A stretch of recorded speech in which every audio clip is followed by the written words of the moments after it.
Ya, selamat pagi, saudara sekalian yang dikasihi Yesus Kristus. Kita bersyukur kepada Tuhan kalau melalui hari ini kita bisa bersama-sama untuk kembali untuk beribadah di dalam era pandemik ini.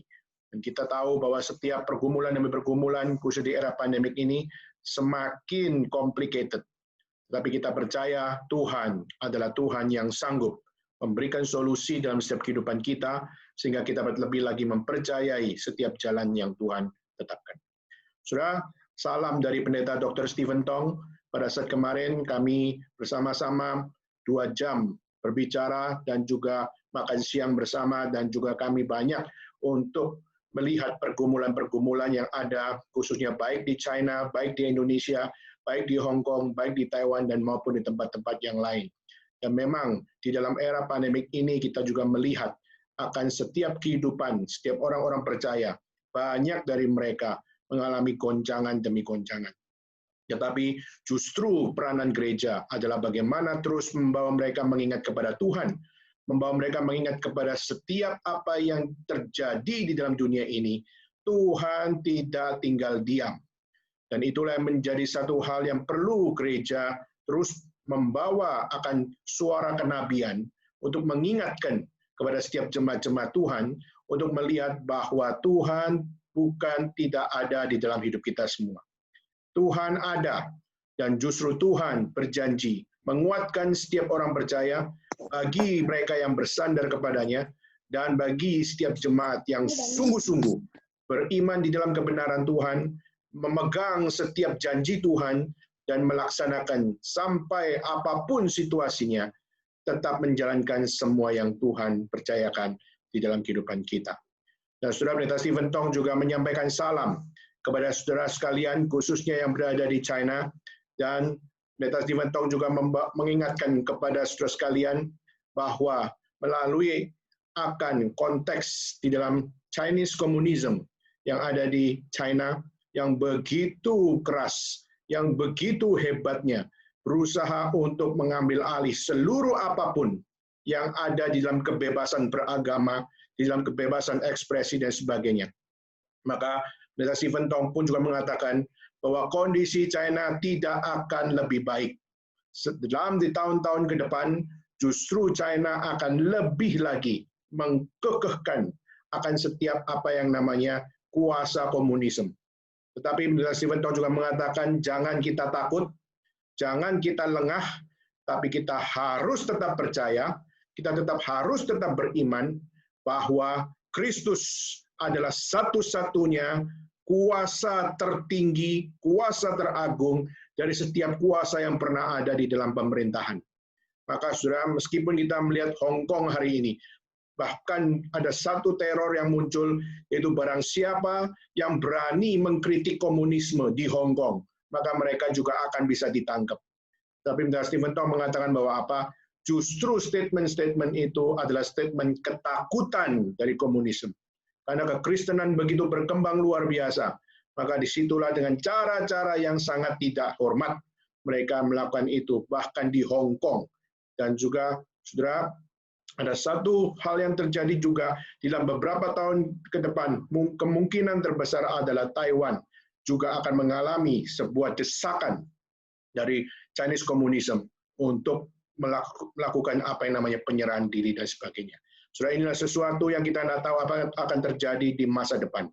Tetapi melalui setiap apa yang sudah kami sharingkan kemarin, khususnya baik melalui masterclass maupun juga di dalam akan pembicaraan secara pribadi selama 2 jam kemarin, kami belajar melihat bagaimana Tuhan di dalam setiap zaman, Tuhan membangkitkan akan satu generasi demi generasi untuk menunjukkan betapa Tuhan tidak tinggal diam di dalam setiap situasi yang genting.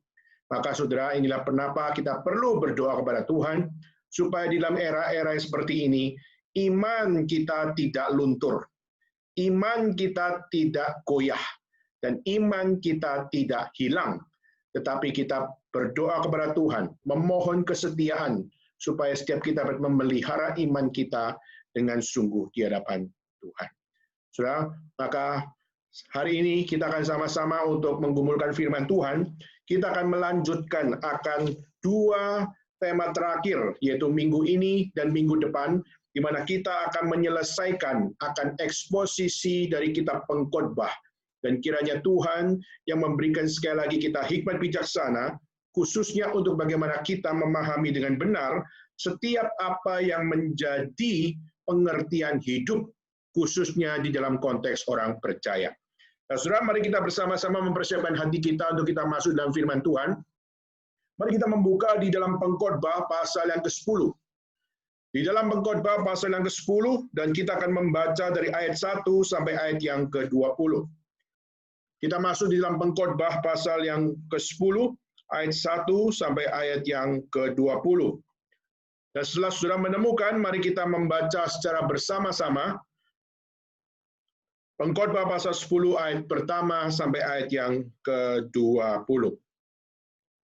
Mari kita memulai membacanya, Pengkhotbah 10 ayat 1 sampai 20. Demikian firman Tuhan. Lalat yang mati menyebabkan urapan dari pembuat urapan berbau busuk. Demikian juga sedikit kebodohan lebih berpengaruh daripada hikmat dan kehormatan. Hati orang berhikmat menuju ke kanan, tapi hati orang bodoh ke kiri. Juga kalau ia berjalan di lorong, orang bodoh itu tumpul pikirannya. Dan ia berkata kepada setiap orang, orang itu bodoh.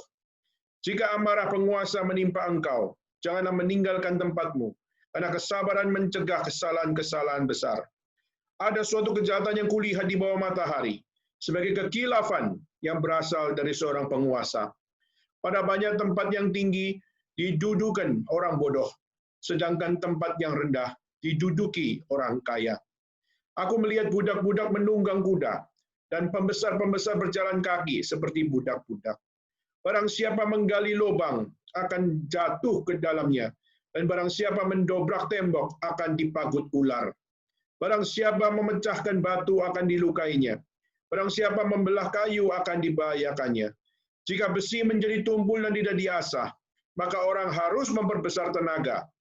Tetapi yang terpenting untuk berhasil adalah hikmat. Jika ular memagut sebelum mantra diucapkan, maka tukang mantra tidak akan berhasil.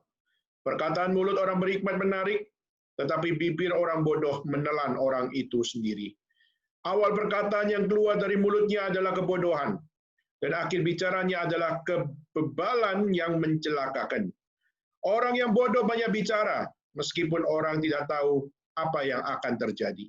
Dan siapakah yang akan mengatakan kepadanya, apakah yang akan terjadi sesudah dia.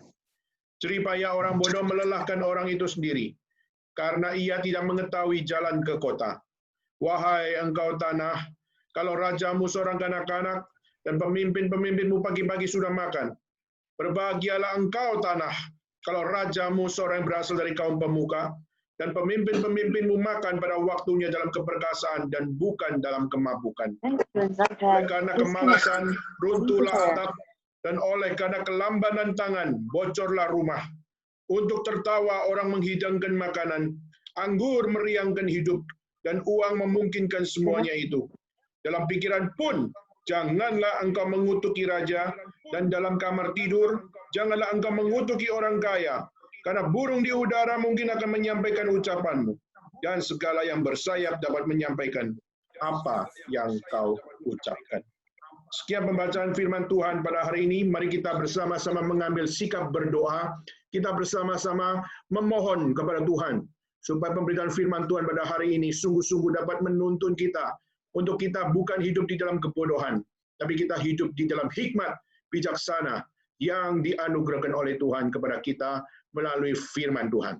Mari kita sama-sama mengambil sikap berdoa, kita memohon kepada Tuhan. Bapa dalam surga, kami berterima kasih kepada Tuhan atas setiap anugerah yang Tuhan berikan bagi kami, karena kami dapat diberikan akan firman Tuhan untuk kami dapat dibina dan dibentuk dan dididik oleh Tuhan. Kami memohon Tuhan mengajarkan kepada kami betapa hikmat bijaksana adalah satu-satunya yang harus ada di dalam seluruh kehidupan kami. Karena tanpa hikmat kehidupan, maka kami dapat hidup di dalam akan kebodohan-kebodohan yang menghancurkan Tuhan. Tapi kami tahu ya Tuhan, setiap tindakan kami tidak mungkin dapat menghancurkan Tuhan. Meskipun mungkin kami menghancurkan image-Mu, karena kami adalah anak-anak Tuhan yang seringkali jatuh di dalam dosa. Tapi kami rindu ya Tuhan, supaya kebenaran-Mu senantiasa mereformasi kami, mentransformasi kami, sehingga kami sungguh-sungguh dapat menjadi anak-anak Tuhan yang setia di dalam kebenaran-Mu. Sehingga kami rela dikoreksi, kami rela dibentuk, kami rela untuk diberikan akan satu didikan yang begitu keras, agar kami dapat penuh hikmat bijaksana mengikut Engkau ya Tuhan.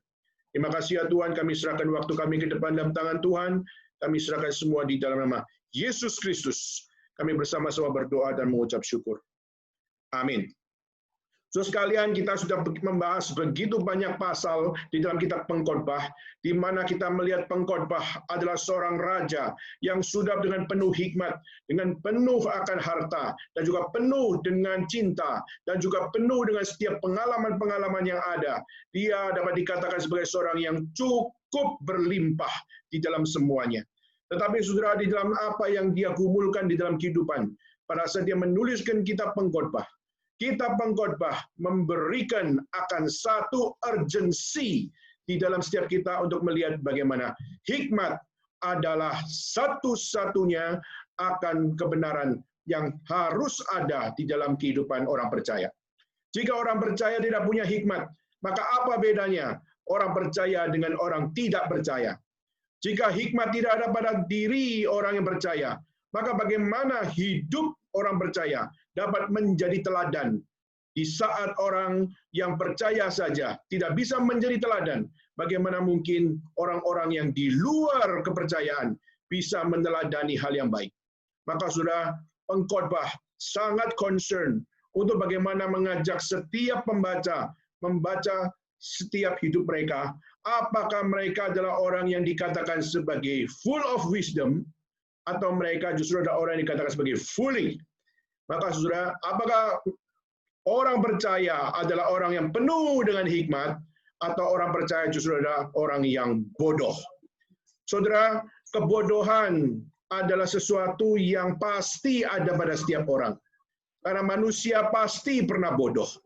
Manusia pasti akan pernah mengalami akan ketidakkonsistenan di dalam menjalankan segala sesuatu. Sudah setiap kita, pada saat kita lahir, kita tidak tahu apa-apa. Sampai orang tua kita memberikan akan pengetahuan.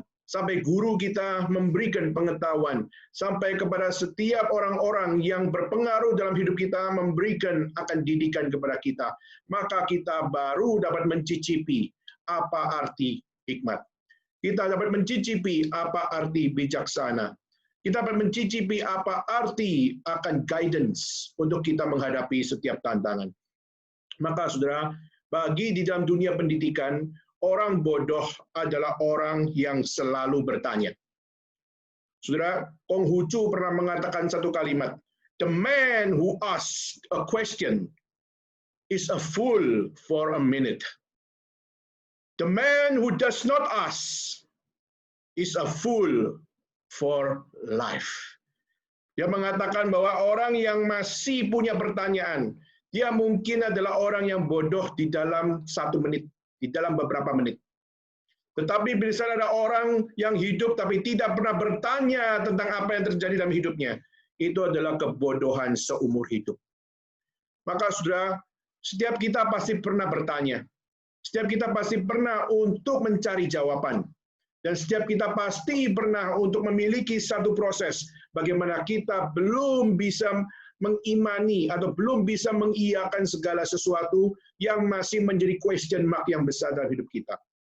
Tetapi saudara, waktu kita memiliki pertanyaan, mungkin kita adalah orang yang bodoh.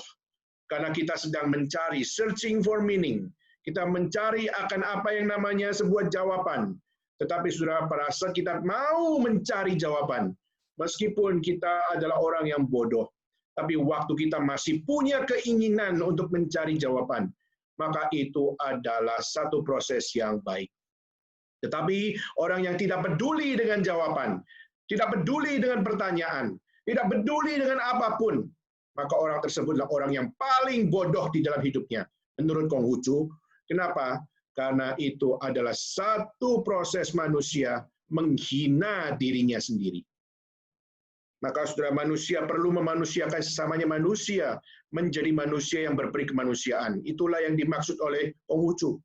Bagi Konghucu bukan ketuhanan yang terpenting.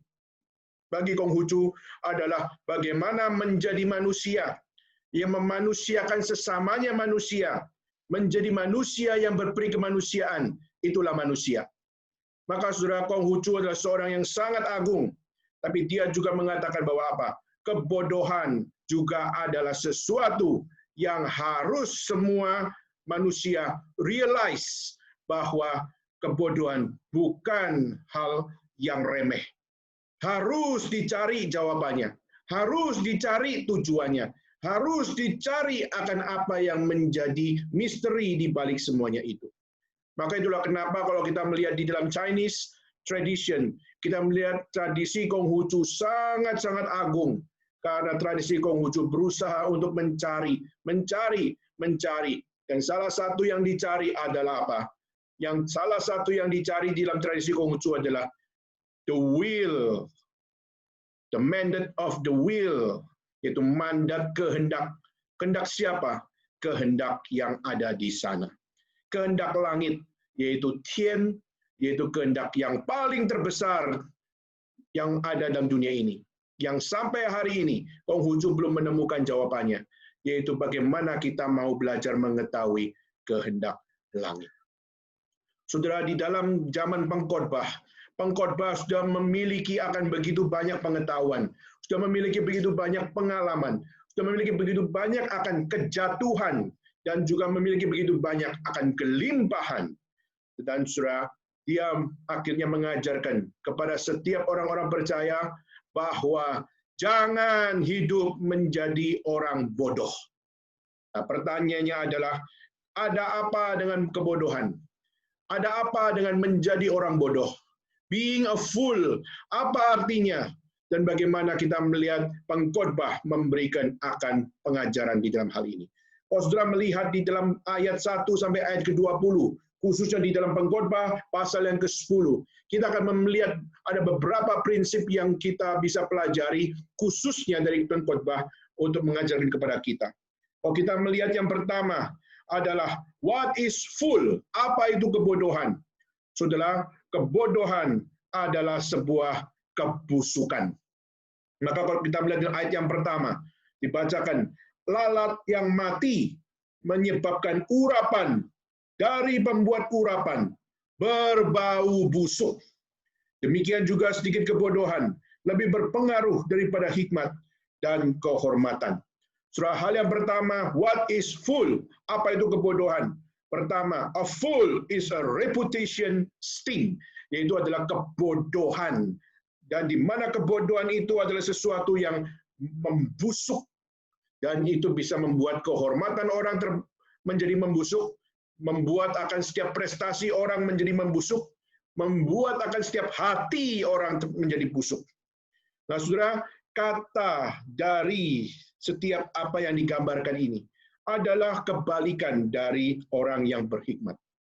Orang yang berhikmat adalah orang-orang yang justru bukan dikatakan sebagai orang yang busuk, tapi justru orang berhikmat adalah orang yang menjaga sebuah harga, menjaga sebuah nilai. Maka kalau saudara melihat dalam pasal 7 ayat 1, ada satu kalimat yaitu, a good name is better than a fine perfume. Yaitu nama besar, nama baik itu jauh lebih baik daripada wanginya parfum. Saudara, orang-orang bijaksana, mereka sangat peduli untuk menjaga nama baik. Mereka sangat peduli untuk memelihara legacy yang ada di dalam nama baik tersebut. Nah, saudara, tetapi kita melihat apakah gampang untuk menjaga legacy? Apakah gampang untuk menjaga suatu nama? Apakah gampang untuk meneruskan sebuah gerakan? Apakah gampang untuk membawa nilai menjadi sesuatu yang tetap bernilai? Saudara, hari ini banyak orang berusaha untuk menjaga nilai, tapi akhirnya kita melihat situasi seringkali menjadikan nilai itu terombang-ambing. Berapa banyak orang-orang yang hari ini pada saat terjadi goncangan nilai valuta asing, akhirnya orang mulai tergoncang. Akhirnya begitu banyak dari mereka yang akhirnya melihat, waduh, renminbi turun, dan akhirnya semua tergoncang. Pada saat Amerika justru dolarnya turun, maka orang mulai pikir ini saatnya kita menjual. Dan saudara, akhirnya begitu banyak dari orang-orang mulai melihat segala sesuatunya dan berusaha memakai akan wise thinking mereka untuk mereka mengambil sebuah decision. Saudara, setiap kita pasti akan memiliki pergumulan seperti ini. Tetapi ketahuilah saudara, pada saat pengkhotbah mengajarkan lalat yang mati pada saat masuk di dalam minyak urapan, maka minyak urapan itu tidak secara genuine adalah minyak urapan yang murni. Kenapa? Karena lalat itu merusak kualitas. Lalat itu merusak akan nilai. Dan lalat itu merusak akan apa yang menjadi sebuah keindahan di dalam minyak tersebut. Maka kebodohan adalah sesuatu yang merusak. Kebodohan adalah sesuatu yang busuk. Dan kebodohan adalah sesuatu yang bukan hanya sekedar merusak parfum, merusak wangi, atau merusak kualitasnya, tapi juga merusak seperti nama yang indah itu bisa menjadi nama yang rusak.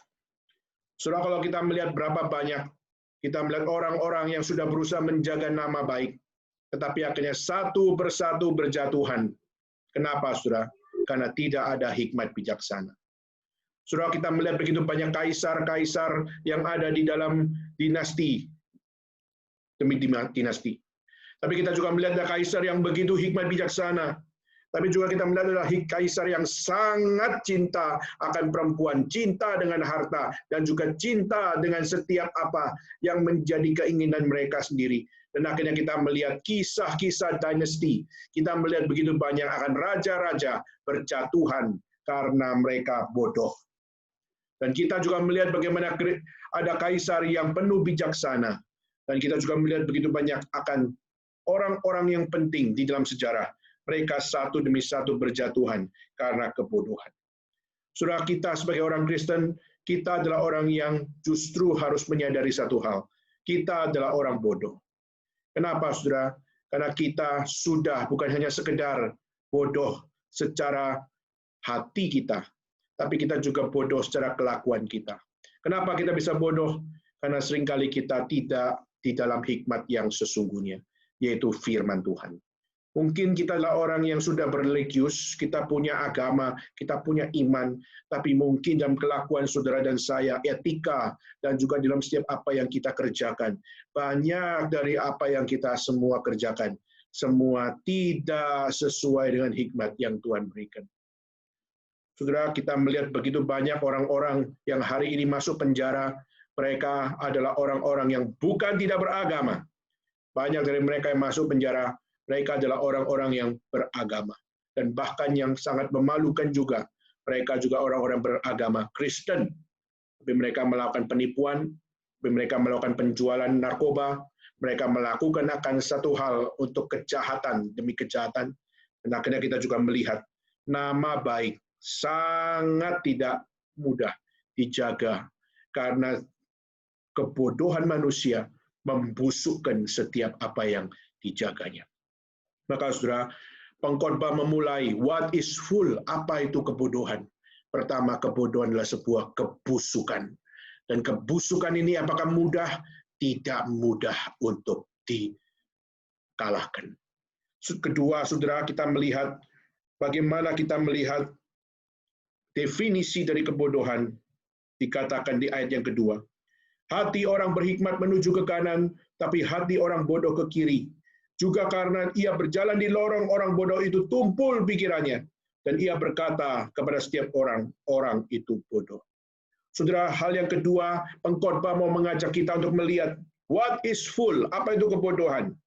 Saudara, kebodohan adalah kesalahan pikiran, adalah kesalahan di dalam pengalaman, dan kesalahan di dalam pengambilan keputusan. Kenapa, saudara? Karena mereka sudah bodoh, Tetapi cara pandang atau bahasa teologi adalah worldview. Cara pandangnya adalah cara pandang yang sudah tidak sesuai dengan hikmat Tuhan. Sudah kenapa hikmat Tuhan menjadi penting? Karena hanya dalam hikmat Tuhan, cara pandang orang percaya dapat menjadi cara pandang yang berkenan di mata Tuhan. Cara pandang Tuhan sangat sulit dimengerti sama cara pandang orang yang tidak bersandar kepada Tuhan. Maka takut akan Tuhan adalah permulaan pengetahuan. Maka takut akan Tuhan harus menjadi first thing first di dalam setiap orang-orang memandang segala sesuatu. Cara pandang harus dibongkar, cara pandang harus dididik, dan cara pandang harus bertekuk lutut di hadapan Tuhan.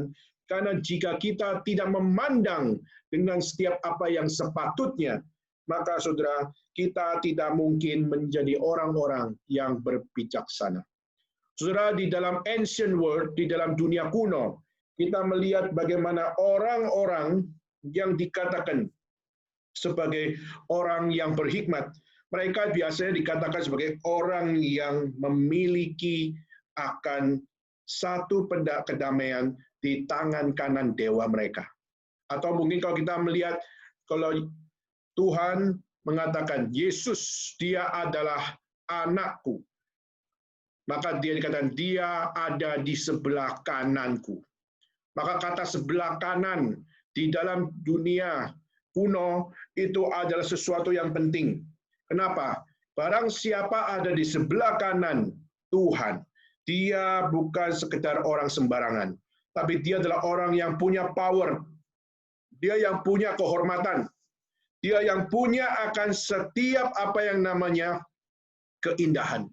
Sedangkan kalau di sebelah kiri, itu justru adalah orang-orang yang paling lemah, full of weakness, dan full of rejection. Dan seringkali adalah orang-orang yang kalau dibilang sebelah kiri, itu adalah orang-orang yang negatif luar biasa. Nah saudara, ada hal yang menarik saudara. Kenapa? Karena banyak sekali orang-orang yang berkata bahwa orang itu bodoh, seringkali menganggap orang ini adalah orang yang berada di sebelah kanan yang berkata bahwa kamu adalah orang bodoh dan kamu adalah orang kiri. Tetapi justru kita melihat orang bodoh yang dimaksud di sini justru adalah orang bodoh yang justru menganggap dirinya pinter, menganggap dirinya sebelah kanan Tuhan, tapi pada saat dia menunjuk orang bodoh, justru orang bodoh di situ bukan orang yang sungguh-sungguh bodoh. Justru orang yang dianggap bodoh adalah orang yang berhikmat. Tetapi justru orang bodoh di situ tidak sadar bahwa dirinya bodoh, tapi justru mengatakan orang lain bodoh, tapi justru dia adalah orang yang bodoh. Saudara, di dalam akan ancient world kita melihat itu adalah satu gambaran di mana banyak orang bodoh tidak sadar bahwa dirinya bodoh, dan banyak menunjuk orang berhikmat adalah orang bodoh, padahal orang berhikmat adalah sungguh-sungguh dia orang berhikmat, dan orang bodoh yang tidak sadar dirinya bodoh adalah orang bodoh itu sendiri. Nah, saudara, kalau kita melihat dalam kitab suci, itu bisa kita lihat di dalam satu ayat, saudara, yaitu dalam Matius. Dalam Matius 25, ayat yang ke-33. Saya akan bacakan, saudara. Dan ia akan menempatkan, sudah perhatikan, dan ia akan menempatkan domba-domba di sebelah kanannya dan kambing-kambing di sebelah kirinya. Nah, saudara, di dalam tafsiran ini sangat menarik, di dalam penghakiman terakhir bahwa Tuhan akan menaruh tempat bagaimana orang berhikmat, orang yang mengikut Tuhan, orang yang takut akan Tuhan, dengan orang yang tidak takut kepada Tuhan, itu diberikan di dalam satu gambaran, yaitu apa? In the right, itu adalah orang yang full of wisdom. On the left adalah orang-orang yang di-reject oleh Tuhan Allah. Nah, saudara, gambaran sheep and goat, gambaran bagaimana domba dan kambing, itu digambarkan menunjukkan bahwa sebelah kiri itu adalah yang betul-betul kita bisa katakan mereka adalah kaum yang di-reject, kaum yang dibuang, kaum yang menganggap diri benar, tapi justru mereka adalah orang yang bodoh. Dan saudara, di dalam hal ini, menjadi pelajaran bagi kita, hari ini, what kind of worldview yang ada dalam pikiran kita. Pernahkah kita memiliki self of critic terhadap pikiran kita, terhadap hati kita, terhadap setiap etika kita? Apakah saya adalah berpikir seperti orang-orang yang akan di sebelah kanan Tuhan? Apakah saya punya hati seperti orang yang berada di sebelah kanan Tuhan? Apakah saya beretika sesuai dengan orang yang berada di sebelah kanan Tuhan? Atau jangan-jangan saya, dengan cara pikir saya, dengan hati saya, dan etika saya justru adalah orang-orang yang berada di sebelah kiri, yang dikatakan sebagai kind of fool, yang bodoh, yang tidak berhikmat. Sudah, kunci bijaksana hanya ada pada satu dasar, yaitu adalah takut akan Tuhan. Takut berdosa berpikir, takut berdosa untuk berada di dalam pengalaman, takut berdosa di dalam setiap tindakan, takut berdosa di dalam setiap mengambil keputusan. Sudah, orang-orang yang penuh bijaksana, mereka mungkin akan di-misunderstanding oleh dunia sangat kejam. Tetapi orang yang sungguh-sungguh peka, sungguh-sungguh sadar, sungguh-sungguh peduli untuk melihat bagaimana Tuhan, bagaimana menuntun, maka saudara, orang tersebut mungkin sengsara di dunia, tapi tidak sengsara di surga. Maka saudara, pengkhotbah ingin menggambarkan betapa orang bodoh adalah orang yang seringkali salah posisi, salah untuk menempatkan diri, dan salah menilai diri, dan salah untuk melakukan sebuah keputusan dan melakukan setiap apa yang menjadi kelakuan. Saudara, maka ini perlu menjadi sebuah pelajaran bagi kita. Yang kedua. Ketiga, saudara, yaitu what is fool? Apa itu kebodohan, saudara? Kalau kita kembali melihat, khususnya di dalam kitab Pengkhotbah, bagaimana kita melihat ayat yang ketiga dikatakan, berjalan di lorong orang bodoh, tumpul pikirannya, dan ia berkata kepada setiap orang, orang itu bodoh. Sekali lagi, ini sesuatu hal, yaitu apa? Kalau tadi kita bisa berkata bahwa banyak dari mereka salah menempatkan diri. Yang ketiga, saudara, mereka sebenarnya lupa. Pada saat mereka adalah orang yang menjalankan kebodohan, mereka sedang menunjukkan kebodohannya. Yaitu kalau mereka dengan tumpul pikirannya, mereka membicarakan tentang orang lain itu adalah bodoh. Maka reaksi yang ada pada dirinya justru menunjukkan kepada dunia betapa dia adalah orang yang memang bodoh. Orang bodoh biasanya orang bagaimana, saudara? Orang yang bodoh biasanya orang yang tumpul pikirannya, maksudnya apa? Adalah tidak mau dikoreksi, tidak mau mendengar. Semuanya tidak lagi tajam untuk diasah.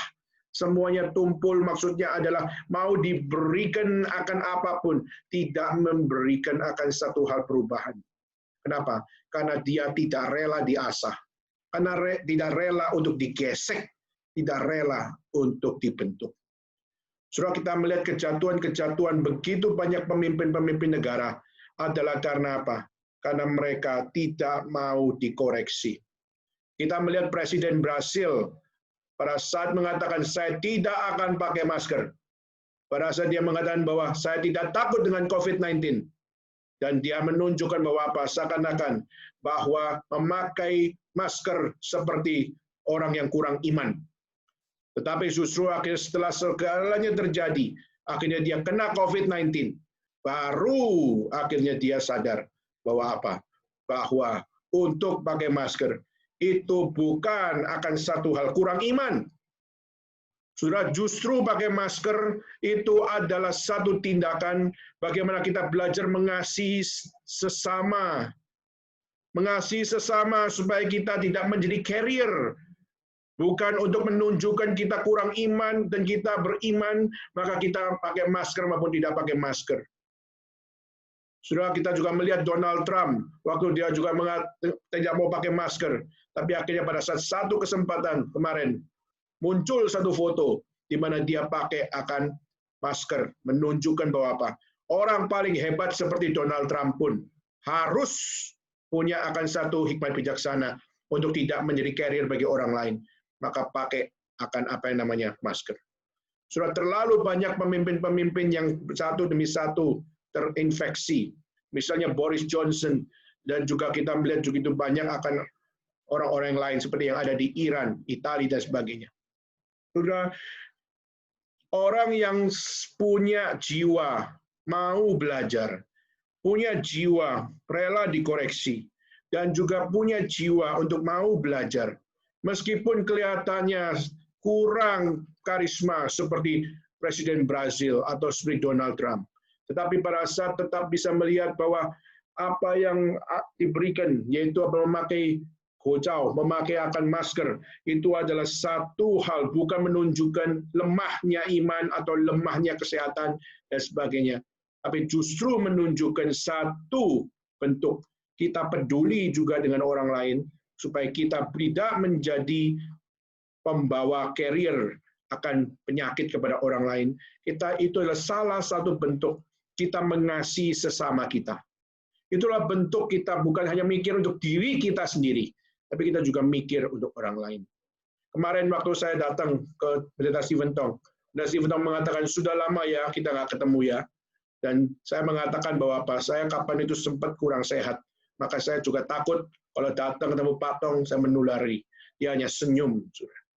Dan sudah ini menjadi satu hal di mana Pendeta Stephen Tong sangat kangen kepada hamba-hamba Tuhan yang dididiknya. Dia sangat ingin bisa bertemu dengan setiap hamba-hamba Tuhan. Tapi juga melihat era pandemik ini, semua sangat-sangat terbatas. Karena semua bisa menjadi carrier, menulari Pak Tong. Pak Tong umur 80 tahun, setiap kita yang berkeliling, kita bisa membawa sebuah virus. Dan ini menjadi satu hal, setiap kita punya ketakutan sendiri. Setiap kita punya kekangenan sendiri. Tapi saudara, ada masa kita perlu menahan diri. Tapi juga ada masa kita harus mendekatkan diri. Saudara, inilah menjadi satu hal butuh bijaksana untuk kita menjalankan semuanya ini. Nah, saudara, inilah kebodohan menurut pengkhotbah. Pengkhotbah mengatakan kebodohan adalah satu kebusukan. Kebodohan adalah suatu hal di mana cara pandang yang salah, dan juga kebodohan adalah reaksi manusia yang ditunjukkan kepada orang lain. Di saat dia tidak mau dikoreksi maupun dia tidak mau mendengar, maka you say, you pay. Kamu mengatakannya bahwa aku tidak butuh, maka engkau akan membayar setiap apa yang kau katakan tidak membutuhkan. Saudara, ini definisi yang begitu gampang dimengerti. Saudara. What is full?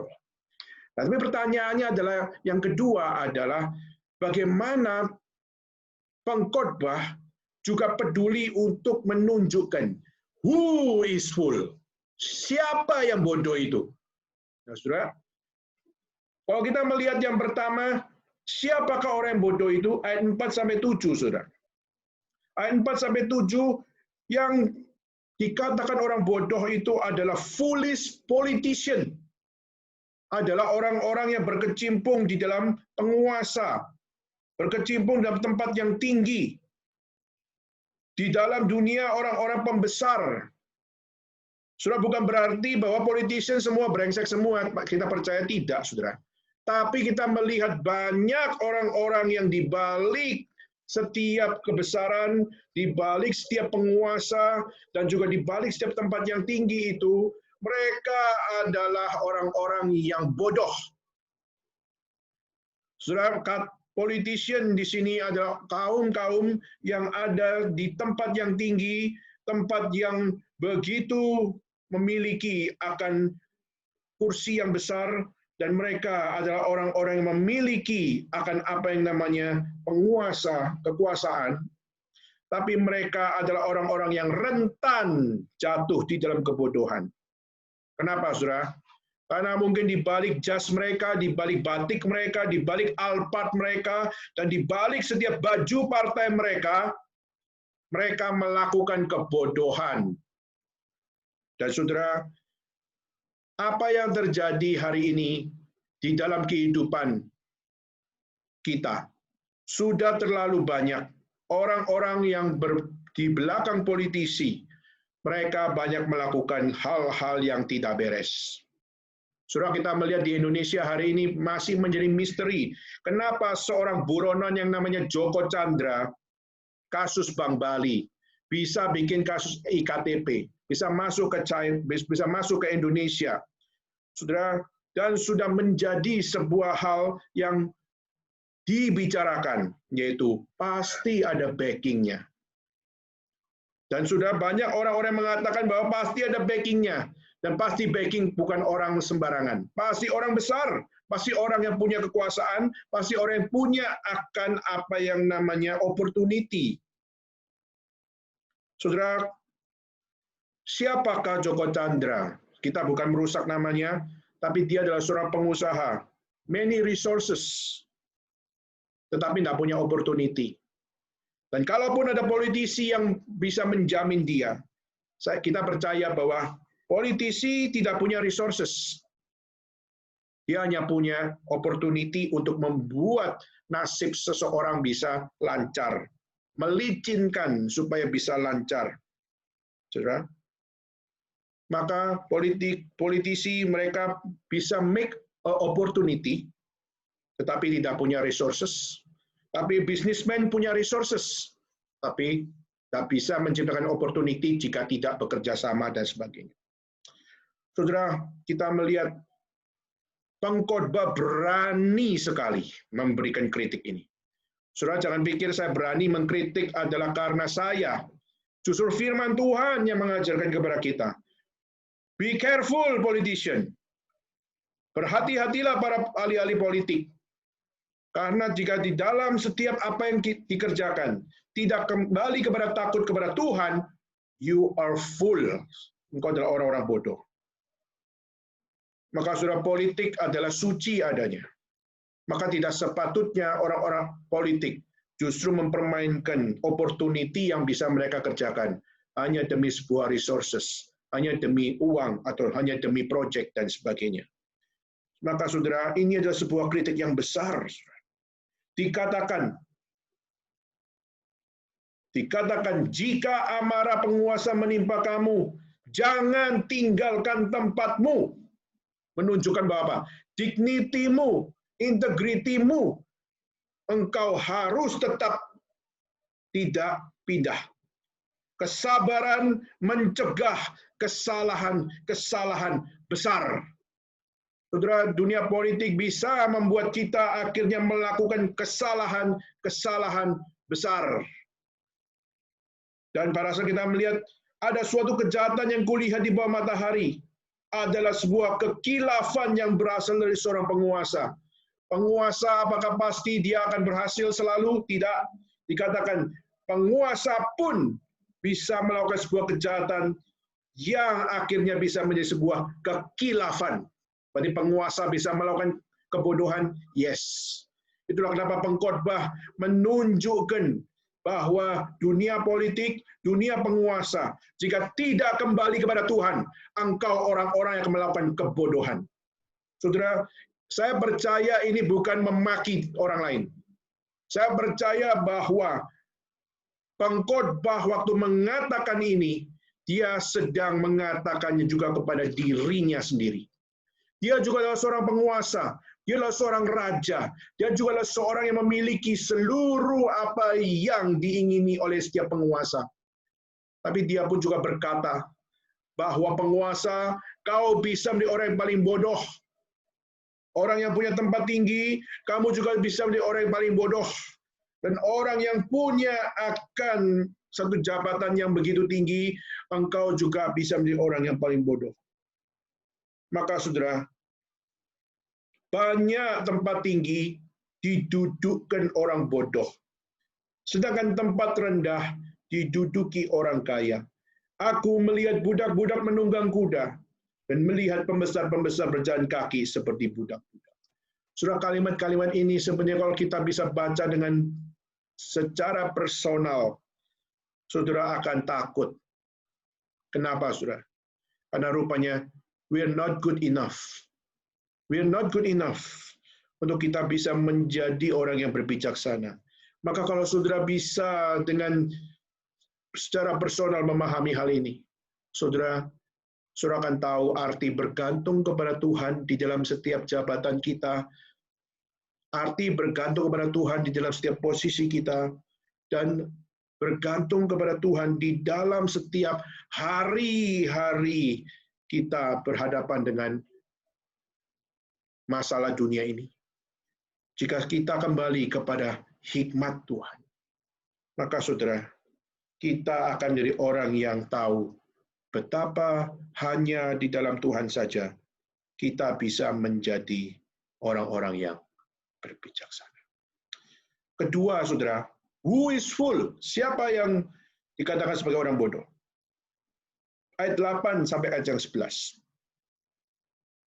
Ayat 8 dan 11 dikatakan, barang siapa menggali lubang akan jatuh ke dalamnya, barang siapa mendobrak tembok akan dipakut ular, barang siapa memecahkan batu akan dilukainya, barang siapa membelah kayu akan dibahayakannya.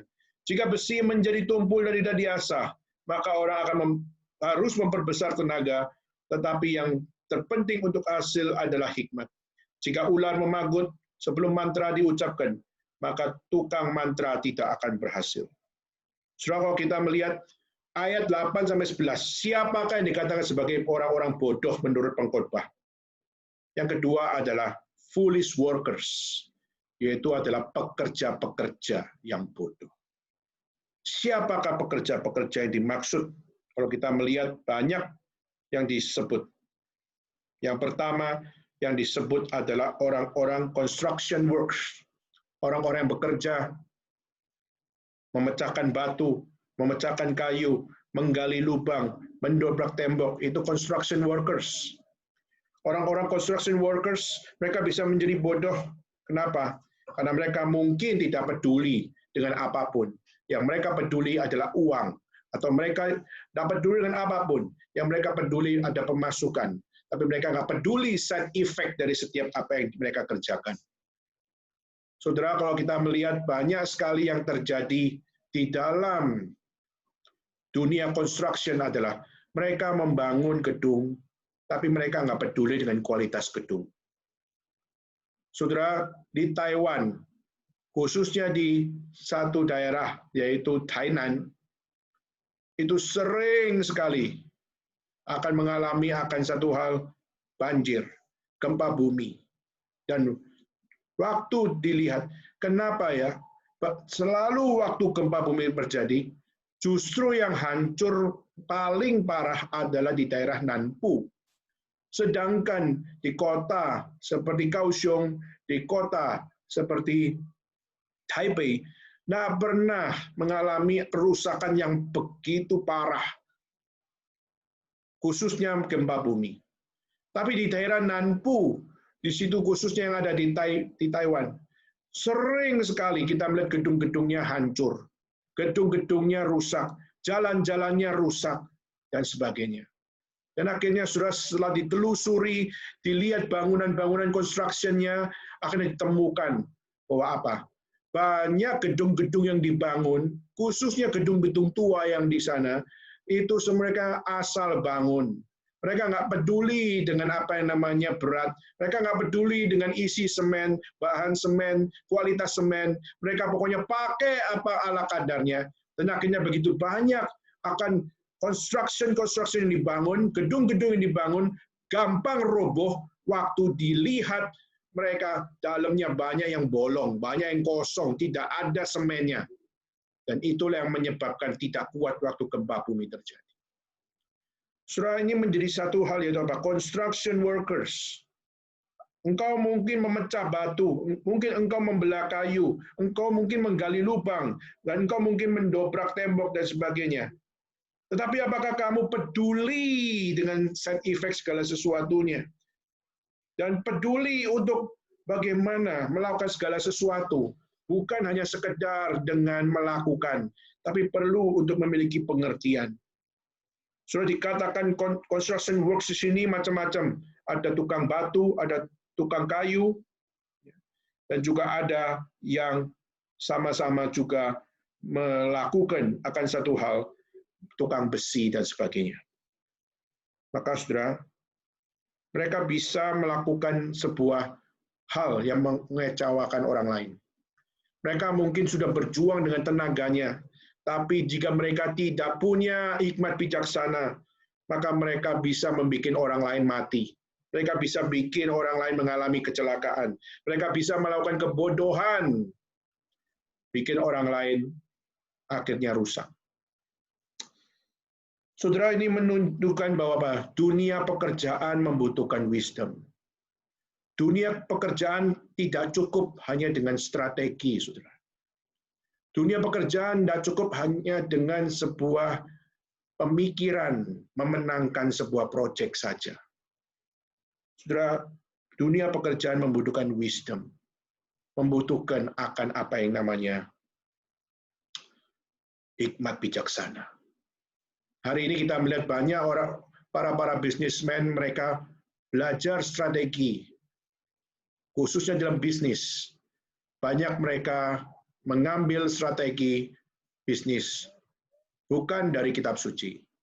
Mereka mungkin bisa ambil strategi bisnis dari Samkok, bisa mengambil akan strategi bisnis dari Konghucu, atau juga belajar strategi akan bisnis dari setiap jenderal-jenderal yang pernah hidup di dalam dunia ini. Sehingga kalau kita melihat dengan lebih singkat, banyak strategi bisnis dibangun dari strategi perang, bukan dari strategi iman. Saudara, kita perlu menjadi orang-orang yang belajar menjadi orang yang bijaksana. Tapi bijaksana bukan dari strategi perang. Tapi kita perlu belajar strategi bijaksana dari strategi iman. Dan itulah yang pengkhotbah mau ajarkan, saudara. Who is the fool? Siapakah orang-orang bodoh itu? Para politisi yang harus menjadi politik, yang belajar politik iman. Menjadi seorang foolish workers yang sadar bahwa apa? Work needs wisdom. Dan wisdom haruslah adalah faith, adalah iman. Saudara, ketiga, kita lihat ayat 12-15. Siapakah orang bodoh yang dimaksud oleh pengkhotbah? Ayat 12-15. Di sini kita melihat orang ketiga atau kaum ketiga yang dibicarakan adalah foolish talkers, yaitu adalah orang yang banyak bicara, orang yang cerewet, orang yang banyak mengeluarkan bahasa dari mulutnya. Dikatakan, awal perkataan yang keluar dari mulutnya adalah kebodohan dan akhir bicaranya adalah kebebalan yang mencelakakan. Orang yang bodoh banyak bicaranya meskipun orang tidak tahu apa yang akan terjadi, dan siapakah yang akan mengatakan kepadanya apa yang akan terjadi sesudah dia. Jeripaya orang bodoh itu melelahkan orang itu sendiri, karena dia tidak mengetahui jalan ke kota. Saudara, berbicara adalah salah satu tes untuk kita bisa melihat seberapa mereka memiliki wisdom. Saudara, setiap kita banyak bicara, tapi seberapa kita punya akan satu sense untuk mempelajari apa yang kita bicarakan. Waktu kita ngomong kepada orang, waktu kita bicara kepada orang, waktu kita bercanda kepada orang, saudara, seberapa banyak kita melalui apa yang kita katakan, terjadi sebuah damage, terjadi sebuah kehancuran pada reputasi kita sendiri. Karena apa? Karena apa yang keluar dari mulut kita. Saudara, Pendeta Stephen Tong adalah seorang yang kalau di mimbar sangat-sangat kelihatan galak luar biasa. Tetapi saudara, kalau saudara melihat dia waktu turun mimbar, dia orang yang sangat-sangat bijaksana. Maksudnya adalah sangat-sangat tidak galak, tapi dia sungguh-sungguh adalah orang yang sangat-sangat bisa tertawa. Dia adalah orang yang sangat sanguin. Dia orang yang sangat-sangat bisa bersenda gurau. Tetapi senda guraunya, tapi apa yang dikatakannya, saudara, semua banyak sekali untuk menuntun kita untuk apa? Untuk kembali kepada kitab suci. Dia bersenda gurau, tapi dia juga akhirnya membalikan kembali kepada apa yang diomong oleh kitab suci. Waktu dia marah, dia juga membalikan apa yang kepada kitab suci. Dan waktu dia sedang di dalam satu perkataan yang mungkin tidak terlalu serius, tapi dia kembali membawanya kembali kepada kitab suci. Sehingga saudara, waktu kami berbicara, waktu kami bersenda gurau, dan pada saat kami melewati sebuah conversation, setiap conversation itu menjadi sebuah conversation yang terus inspiratif. Kenapa terus inspiratif? Karena semua apa yang diguyonkan, semua apa yang dikatakan, semua yang diajarkan, semuanya referring to the word of God. That is wisdom. Kita percaya pendeta Stephen Tong bukan orang sempurna. Tapi dari teladan dia mengajak kita untuk referring to the word of God. Saudara, maka ini dapat menjadi sebuah pelajaran bahwa apa? Ini adalah sebuah didikan. Supaya apa? Supaya kita tidak jatuh menjadi a foolish talker. Supaya kita tidak menjadi orang-orang bicara tapi yang menunjukkan kebodohan di dalam diri kita masing-masing. Maka ayat yang berikutnya, yaitu ayat 16 sampai ayat yang ke-20. Siapakah orang yang bodoh itu? Nah, saudara, kalau kita melihat ayat 16 sampai ayat yang ke-20, secara generally, pengkhotbah mau mengatakan, siapakah orang yang bodoh itu? Orang bodoh adalah foolish people, yaitu adalah orang-orang bodoh. Jadi lebih kepada sesuatu yang lebih general, saudara. Orang-orang bodoh. Tapi pertanyaannya adalah, bagaimana kita melis orang-orang bodoh? Kalau tadi politisi yang bodoh, kalau kedua adalah pekerja yang bodoh, ketiga adalah pelaku conversation yang bodoh, dan keempat, pengkhotbah mengatakan bahwa foolish people itu orang-orang bodoh. Dan kita melihat dari ayat 16 sampai ayat 20, di situ pengkhotbah memberikan list lagi. Siapakah yang dimaksudkan orang-orang bodoh? Saudara, kalau kita melihat yang pertama, foolish people, versi daripada pengkhotbah. Pertama yaitu ayat 16-17. Wahai engkau tanah, kalau rajamu seorang kanak-kanak dan pemimpinmu pagi-pagi sudah makan, berbahagialah engkau tanah, kalau rajamu yang berasal dari kaum pemuka dan pemimpin-pemimpinmu makan pada waktunya, dalam keperkasaan dan bukan dalam kemabukan. Saudara, kita melihat apa yang dimaksud, saudara. Yang dimaksud adalah orang-orang bodoh adalah orang-orang yang tidak tahu timingnya. Orang-orang yang tidak tahu timingnya, yaitu apa? Yaitu bagaimana bukan mabok, tapi justru harus menjalankan sesuatu di dalam timingnya. Kalau memang minum, minum di dalam timingnya. Kalau memang makan, makan di dalam timingnya. Saudara, apa yang dimaksud dengan raja, seorang kanak-kanak, dan pemimpinmu pagi-pagi sudah makan? Saudara, di sini sebenarnya bukan sesuatu yang mungkin kita juga mengatakan, saya kan juga breakfast makan. Saudara, tapi yang dimaksud adalah raja-raja, pada saat mereka pagi, mereka sudah tidak lagi melihat firman Tuhan menjadi utama. Yang mereka langsung ingat adalah pagi, bangun pagi adalah what kind of breakfast yang gua dapat hari ini. Mereka tidak memikirkan firman Tuhan apa yang perlu saya baca di hari saya sebagai seorang raja. Saudara, ini sesuatu yang sangat-sangat penuh dengan bijaksana, saudara. Kalau pemimpinmu, kalaupun meminum anggur, tapi waktu dia meminumnya atau dia memakannya adalah di saat di dalam keperkasaannya, bukan di dalam kemabukannya, menunjukkan dan menggambarkan betapa raja itu adalah orang yang tahu menempatkan diri. Kapan pesta, kapan makan biasa, kapan minum anggur, kapan minum teh, dan tahu diri kapan aku harus untuk dengan pesta pora, mana dengan sederhana. Nah, saudara, di sini yang digambarkan di dalam ayat ini makanan. Yang digambarkan di dalam ayat ini adalah alkohol. Banyak raja-raja wasting mereka punya food, wasting mereka punya alkohol, mereka lebih menekankan pleasure, mereka tidak punya self-control untuk mengontrol semuanya. Mereka hidup hanya dengan satu semangat yang sekarang kalau kita melihat dunia ini sekarang lagi sangat mengidolakan satu slogan, yaitu apa? YOLO. You only live once. Kamu cuma hidup satu kali, maka apa? Maka pesta pora lah. Kamu cuma hidup satu kali, maka apa? Nikmatilah. Kamu cuma hidup satu kali, maka apa? Jangan buang-buang waktu, dan sebagainya. Saudara, justru Alkitab mengajarkan bagaimana kita perlu self-control dalam segala sesuatu. Penguasaan diri dalam segala sesuatu. Tapi kita melihat foolish people. Siapakah mereka? Mereka yang hanya memikirkan pleasure-nya. Mereka hanya memikirkan akan keinginannya, nafsunya. Dan mereka justru punya slogan, you only live once. Maka apa?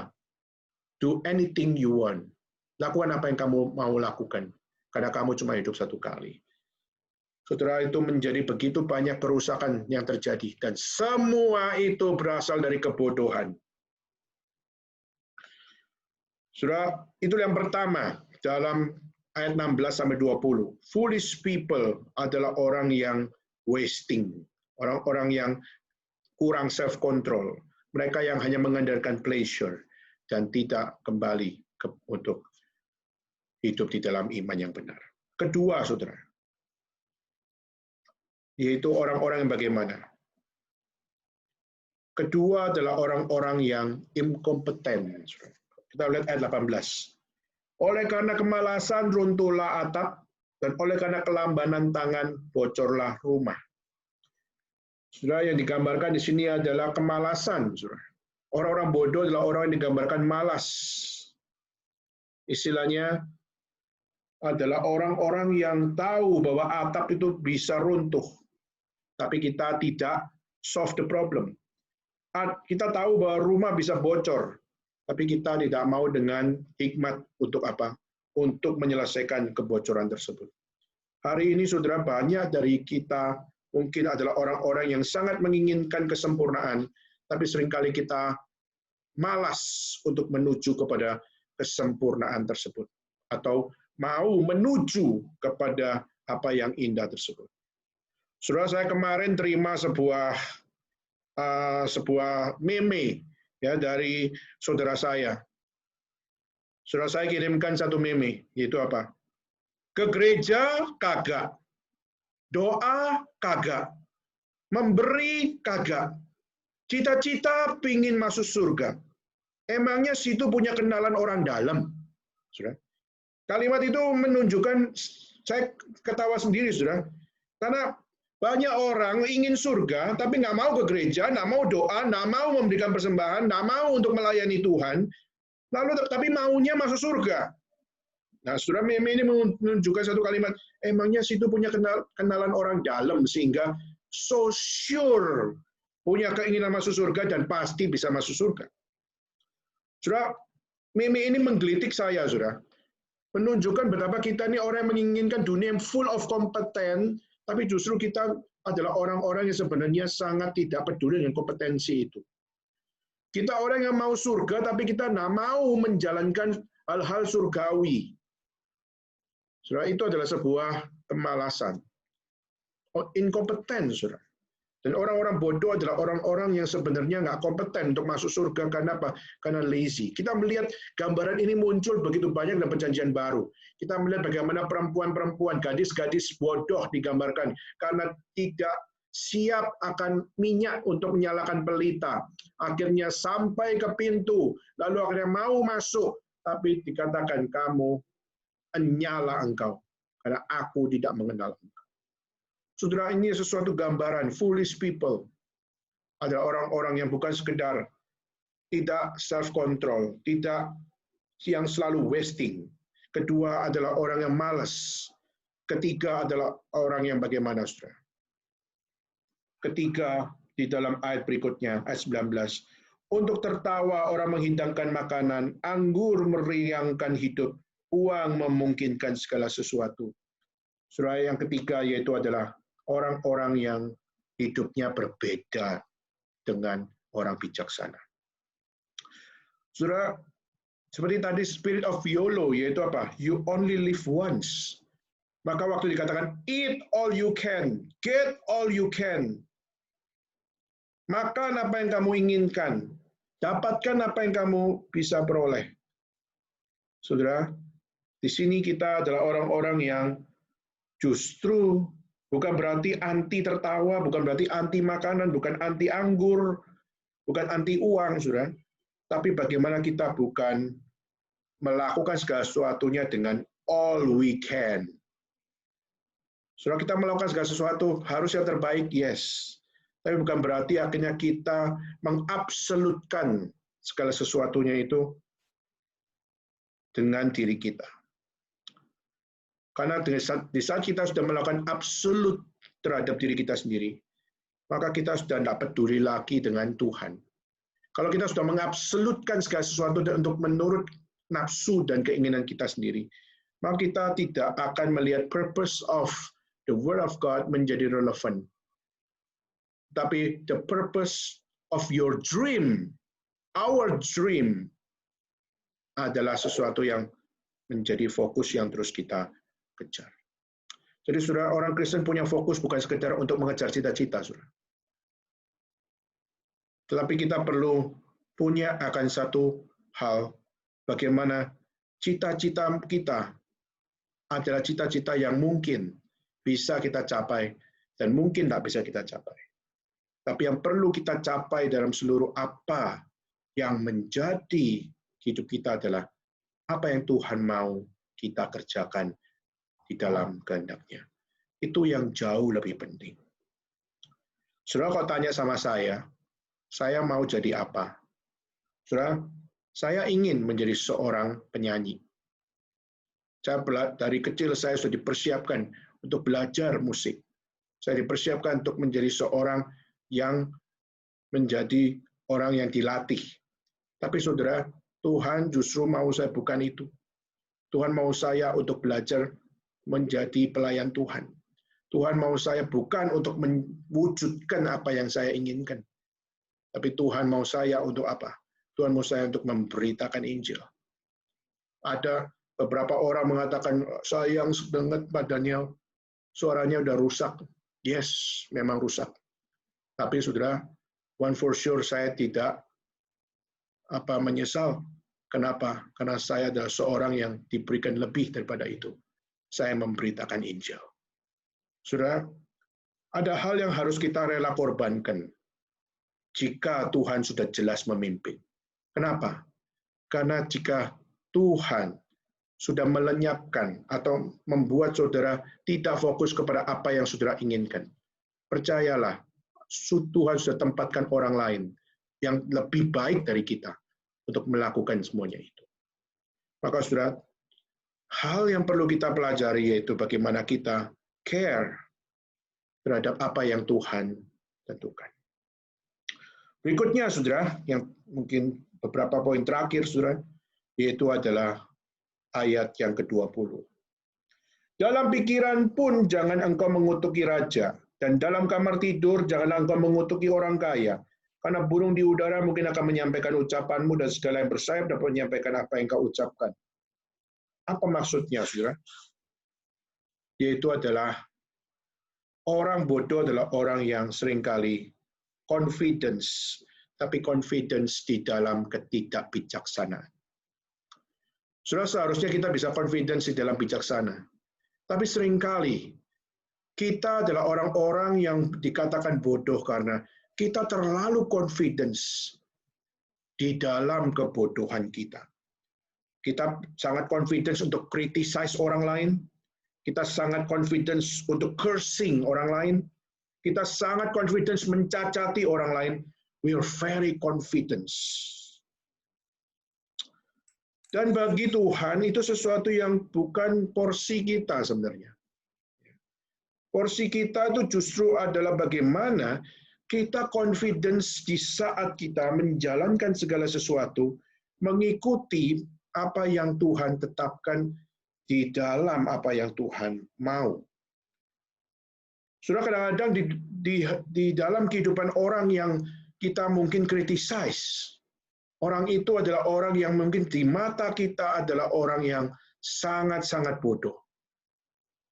Saudara, tetapi sudah di dalam sejarah pelayanan, orang-orang yang dipakai oleh Tuhan tidak selalu adalah orang-orang yang punya pangkat besar, punya gaji besar, punya akan seluruh apa yang di mata dunia ada sesuatu yang besar. Kadang-kadang Tuhan pakai orang yang sangat-sangat rendah. Dan mungkin juga dikatakan orang-orang yang sangat-sangat bodoh. Tapi justru Tuhan pakai orang-orang tersebut adalah orang-orang yang luar biasa bisa mempengaruhi dunia. Salah satu kisah yang membuat saya sangat tersentak adalah waktu di Amerika ada satu gereja sedang berganti pendeta. Jadi pendetanya sudah dipindahkan. Dan waktu pendeta itu dipindahkan, maka mereka tidak tahu siapakah pendeta penggantinya. Dan tiba-tiba waktu orang-orang masuk dalam gereja tersebut, mereka kaget kenapa? Di depan itu ada seorang pengemis yang meminta, give me your grace, berikanlah anugerahmu untuk saya mohon.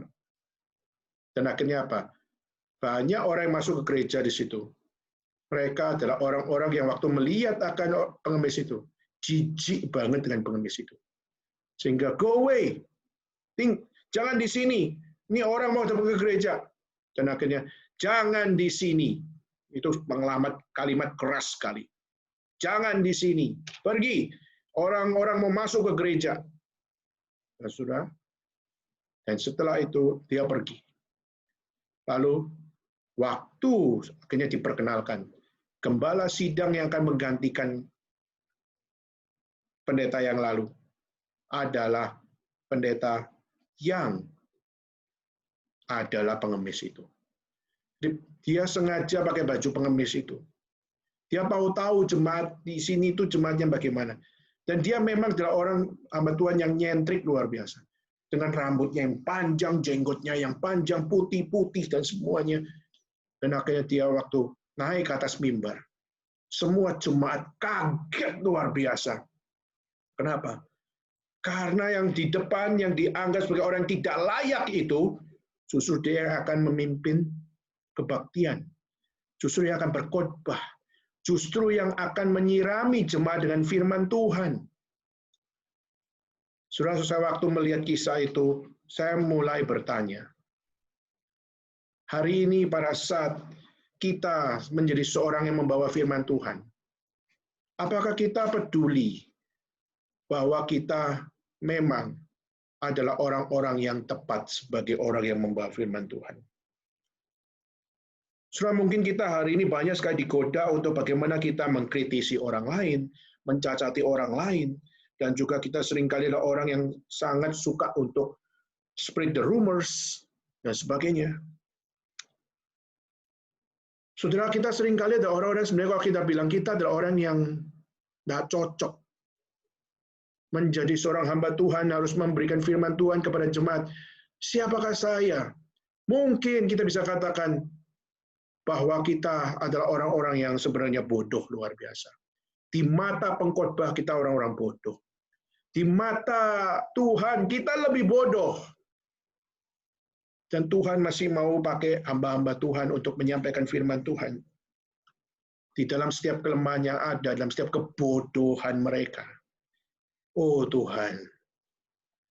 Saudara, semakin kami menggali akan kita pengkhotbah, kami semakin menyadari bahwa apa?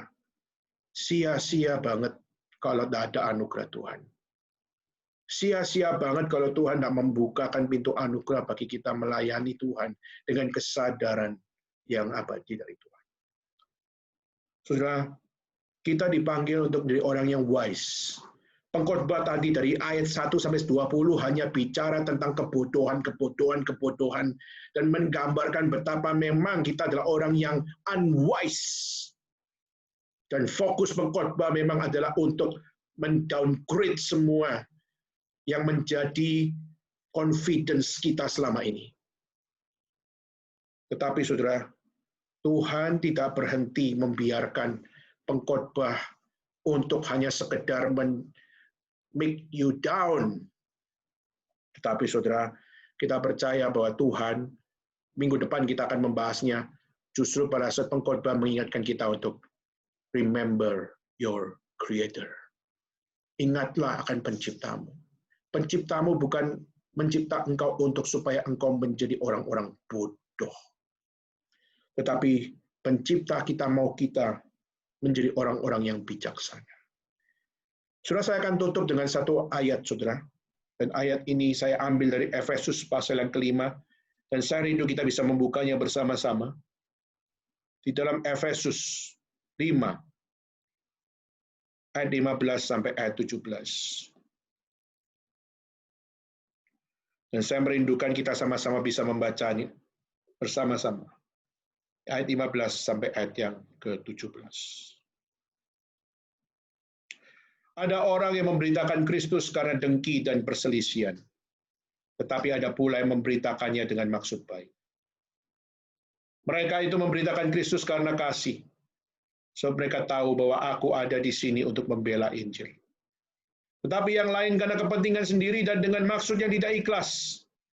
Sangkanya mereka memperberat bebanku dalam penjara. Tetapi tidak mengapa, sebab bagaimanapun juga Kristus diberitakan, baik dengan maksud palsu maupun dengan maksud yang jujur. Tentang hal itu aku bersukacita, dan aku tetap bersukacita.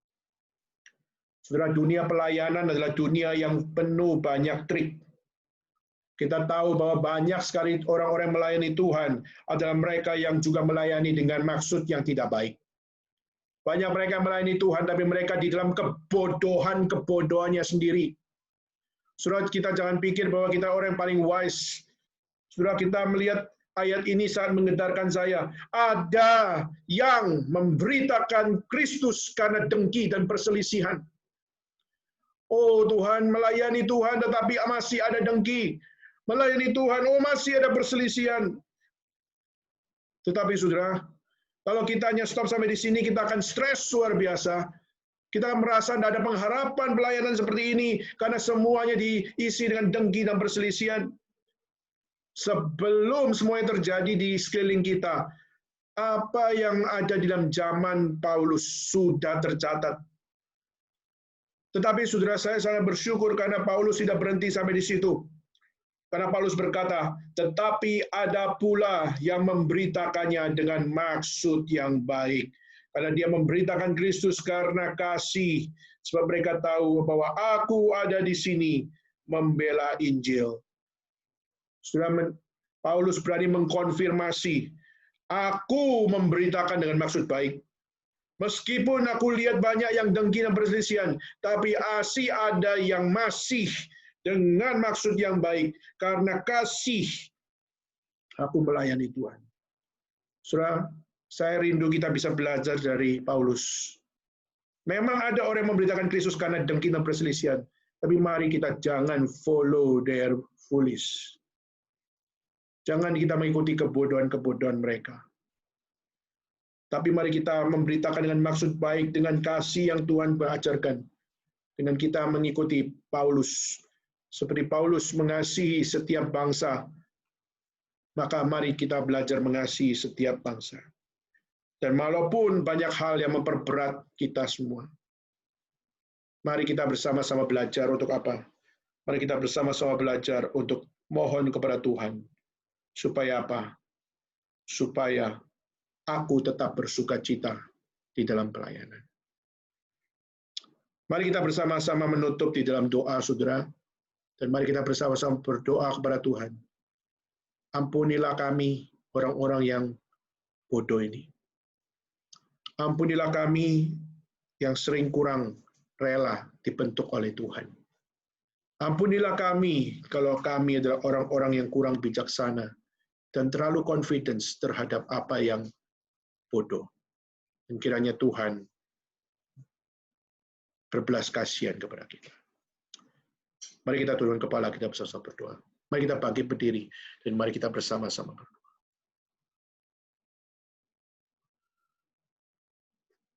Terima kasih ya Tuhan, kalau Tuhan masih memberikan kepada kami sebuah self-kritik. Betapa kebodohan adalah sesuatu yang seringkali kami tidak realize masih menjadi sebuah kebanggaan di dalam hidup kami. Tuhan, dengarlah doa kami. Karena kami seringkali adalah orang yang paling menularkan kebodohan kepada orang lain. Di dalam gereja maupun di luar gereja. Ampunilah kami Tuhan, kalau kami seringkali yang justru merusak hikmat bijaksana Tuhan. Karena seringkali kami tidak menganggap itu penting. Dengarlah doa kami ya Tuhan. Kami rindu kami berubah. Kami rindu kami dapat menikmati ataupun mencicipi bijaksana Tuhan. Ajar kami bersandar terus di dalam Tuhan. Khususnya jemaat-Mu yang ada di KRII, China, Taiwan, dan Hong Kong. Tuhan, berikan kami kekuatan untuk kami masuk di dalam setiap tantangan zaman yang akan lebih sulit lagi. Tetapi bukan dengan kebodohan, tapi dengan hikmat bijaksana yang Tuhan anugerahkan di dalam belas kasihan Tuhan. Terima kasih ya Tuhan, kami bersyukur berterima kasih menyerahkan waktu kami ke depan dalam tangan Tuhan. Di dalam nama Yesus Kristus, kami bersama-sama berdoa, kami bersama-sama bersyukur. Bapa, terima kasih.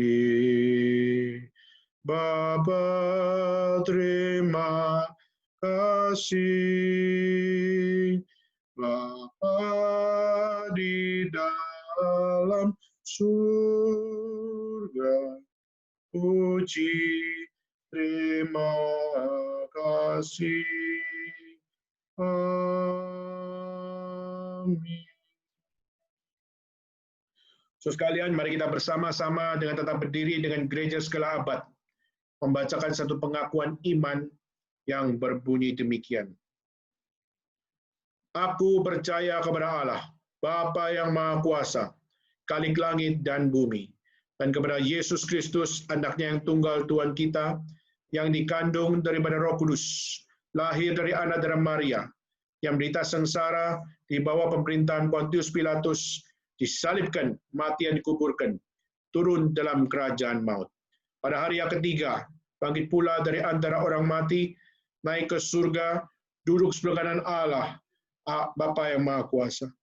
Dan dari sana, Ia akan datang untuk menghakimi orang yang hidup dan yang mati. Aku percaya kepada Roh Kudus, gereja yang kudus dan am, persekutuan orang kudus, pengampunan dosa, kebangkitan tubuh, dan hidup yang kekal. Amin. Silakan duduk saudara sekalian dan mari kita bersama-sama untuk menaikkan lagu yang keempat dan kita diberikan kesempatan untuk memberikan persembahan. Dan seperti biasa, persembahan akan dijalankan di dalam dua kantong. Kantong pertama adalah untuk kebutuhan rutin di dalam KRI Shanghai, dan kantong kedua khususnya dalam pelayanan cabang KRI China yang lain. Dan khususnya yang ada di kota-kota seperti di Hong Kong dan juga yang ada di Taichung, saudara bisa menjalankan akan kantong persembahan di tempat saudara masing-masing. Nah, saudara, mari kita bersama-sama untuk menaikkan akan lagu yang keempat, dan saudara di layar bagi yang ada di Indonesia, saudara dipersilakan untuk mengirimkan persembahan melalui QR code yang ada di layar saudara, melalui BCA 0871210910. Dan untuk yang di China, saudara bisa mengirimkan melalui WeChat Pay, yang dari WeChat Pay saudari Wida, yang adalah bendahara dari Gereja Reform Injil Indonesia yang ada di Shanghai. Baik saudara, mari kita bersama-sama menaikkan akan lagu yang berikutnya, yaitu Allah Panggil Kaum Muda.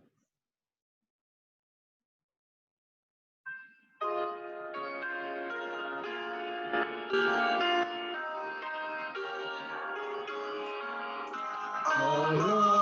panggil kamu dan asal kamu diri menjadilah Allah bersandiwara yang ramah sabar dan bersendiri. Allah panggil kamu harapannya. Allah manggil kamu yang berhati berani berkorban untuk Yesus dan setia hati yang tak menyebut Tuhan dengan diri saja. Kamu yang dikurangannya, Allah panggil kamu yang tak sayang diri, rela serahkan hidup kepada yang memberi, supaya dibangunkan kerajaan Allah. Allah panggil kamu dan dikurangannya. Baik, saudara sekalian, mari kita bersama-sama bangkit berdiri dan kita akan bersama-sama berdoa. Dan doa persembahan saya mohon untuk Bapak Gultom bisa memimpin doa persembahan untuk kami semua. Apakah Bapak Gultom ada? Kalau ada, bisa dinyalakan mikrofonnya dan bisa memimpin doa.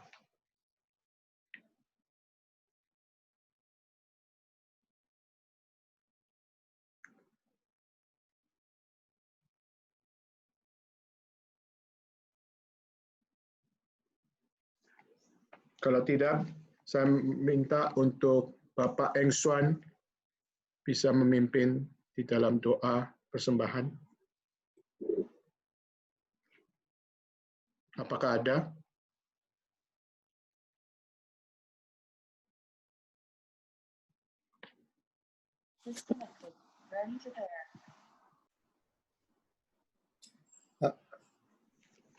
Halo. Ya. Bisa pimpin doa, Pak, untuk kami, Pak? Ya, mari kita berdoa.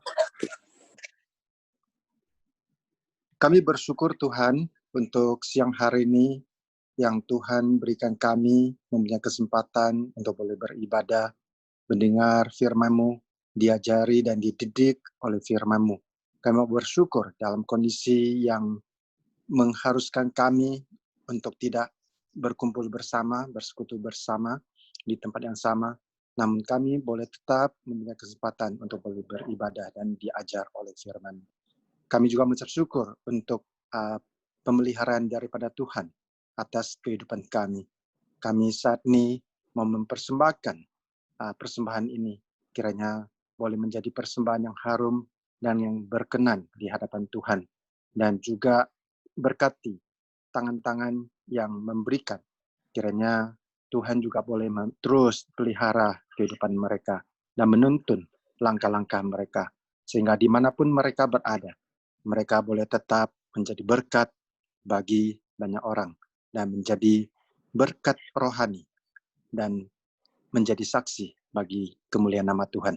Dan mau serahkan tangan-tangan yang mengurusnya, biar Tuhan Kau juga berikan mereka hikmat sehingga keuangan tersebut boleh dipakai dan disalurkan di tempat yang benar-benar dibutuhkan. Kami serahkan semuanya hanya di dalam nama Tuhan Yesus kami berdoa dan mengucap syukur.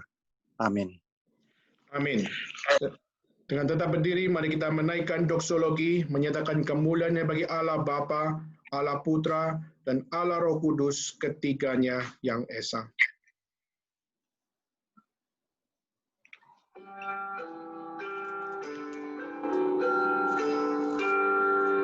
Puji Allah Bapa Putra, puji Allah Roh Kudus, ketiganya yang esa.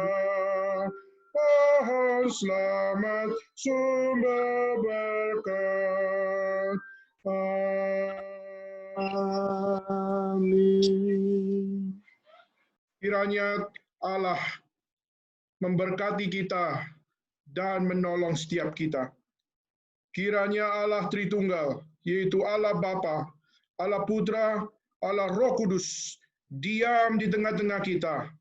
Dan biarlah Allah Tritunggal senantiasa memimpin hidup kita semua, melewati setiap situasi dan setiap era pandemik ini. Bukan dengan cara kita, tapi kita mengikuti setiap apa yang Tuhan teladankan.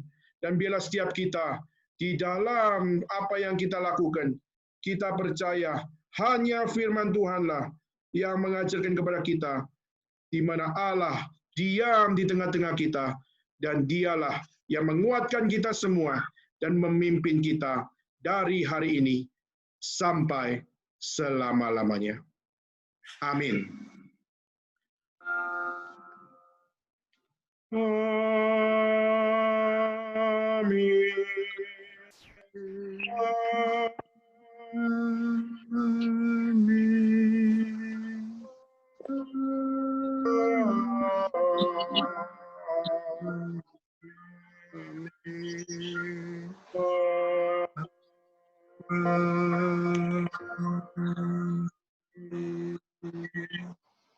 Silakan duduk saat teduh kebaktian selesai.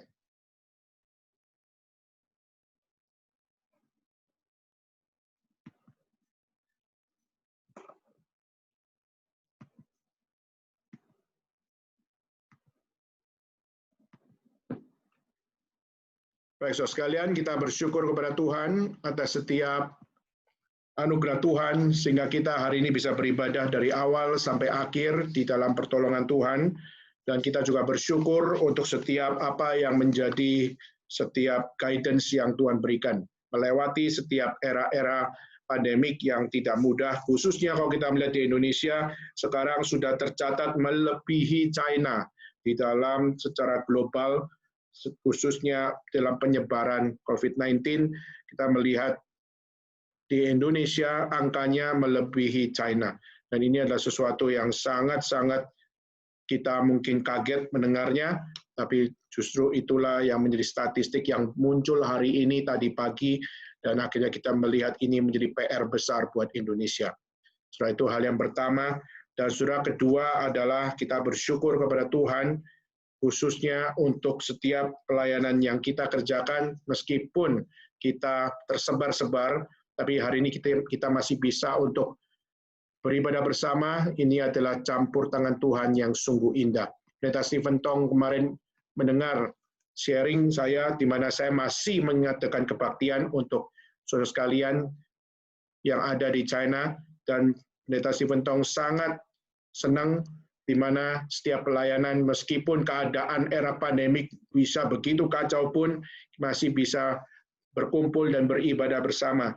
Maka Pendeta Stephen Tong berharap bagaimana iman kita, khususnya iman jemaat di dalam era pandemik ini, jangan sampai kendor. Tapi biarlah melalui kesempatan ini, jemaat tetap punya iman yang sungguh di hadapan Tuhan. Maka saudara, hari ini kami mengucap selamat datang kepada teman-teman sekalian yang hari ini ikut bersama-sama dengan kita, dan meskipun ada beberapa teman-teman kita yang hari ini tidak bisa bersama-sama dengan kita. Dan hari ini kami mengajak sekalian untuk welcome kepada satu rekan, yaitu adalah Moses. Saudara, mungkin saudara Moses bisa memberikan perkenalan Moses, saudara Moses ada di kota mana, dan bagaimana kami bisa mendengar dari saudara Moses. Apakah saudara Moses bisa nyalakan suara dan bisa berkenalan sebentar dengan kami.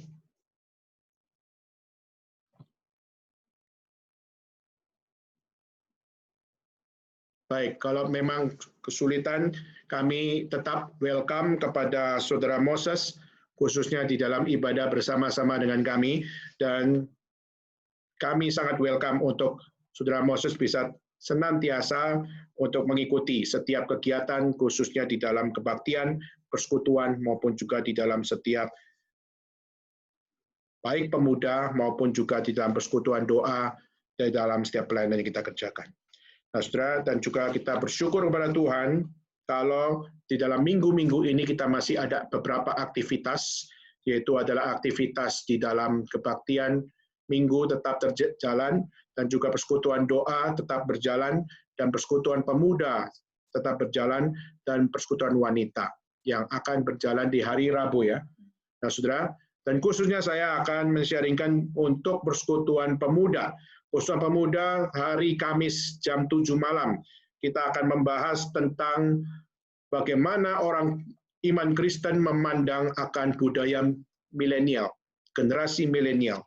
Di mana generasi milenial paling banyak hari ini diperguncingkan. Kenapa? Karena attitude mereka yang kurang baik, di mana banyak generasi milenial, mereka suka pindah-pindah kerja, mereka dikenal sebagai satu generasi yang seenaknya sendiri, mereka dikenal sebagai generasi yang tidak bisa diatur, mereka dikenal sebagai generasi yang mungkin inovatif, tapi mereka adalah generasi yang egois.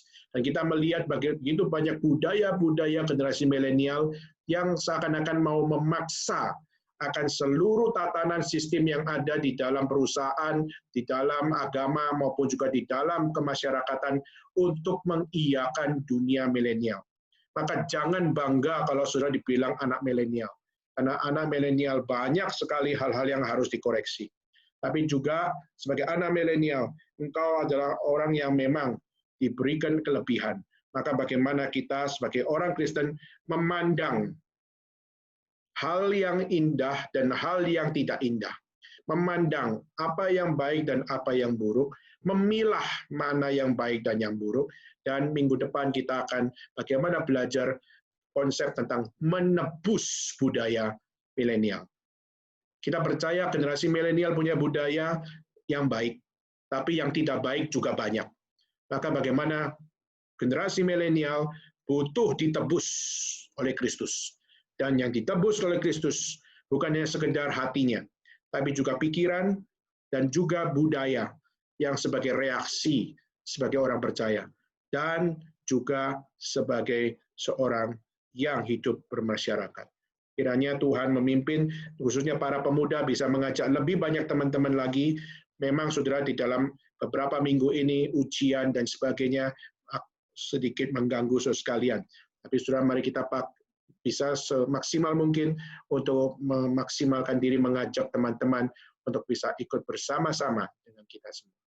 Oke, saudara, maka hari ini sampai di sini. Selamat hari Minggu, dan hari ini kita juga ada rekan-rekan kita di Hong Kong yang join bersama-sama dengan kita. Dan saudara, kita perlu berdoa untuk Hong Kong karena mulai beberapa hari kemarin sudah terjadi lonjakan di dalam jumlah orang-orang yang terjangkit oleh COVID-19, sehingga akhirnya kita melihat banyak dari mereka, kurang lebih 154, itu yang terakhir, mungkin bisa hari ini tambah lagi, dan kita juga melihat bagaimana pemerintah juga melakukan sebuah pembatasan kembali terhadap setiap pertemuan-pertemuan, sehingga melalui kesempatan ini, mulai hari ini, PRI Hong Kong juga kembali online bersama-sama dengan GERI China, dan kita juga tetap senantiasa juga mendoakan untuk PRI Hong Kong supaya tetap di dalam kerohanian jemaat dapat semakin sinkron dan sama-sama bisa saling memahami akan rekan-rekan lain juga punya pergumulan. Oke, saudara, hari ini sampai di sini dan kita sangat bersyukur atas kehadiran sekalian, dan juga hari ini juga ECS itu adalah rekan-rekan yang ada di Taichung yang hari ini juga join di dalam ibadah hari ini, dan kami welcome untuk saudara sekalian yang kembali join, dan juga saudara baik-baik di Taichung khususnya di dalam setiap apa yang menjadi konteks kesulitan saudara yang ada di sana. Oke, saudara, maka hari ini kita sampai di sini. Selamat hari Minggu, saudara sekalian. Tuhan memberkati kita semua, dan kiranya Tuhan memberkati dan menjaga kita semua di dalam era pandemik ini. Selamat hari Minggu, Tuhan memberkati kita semuanya.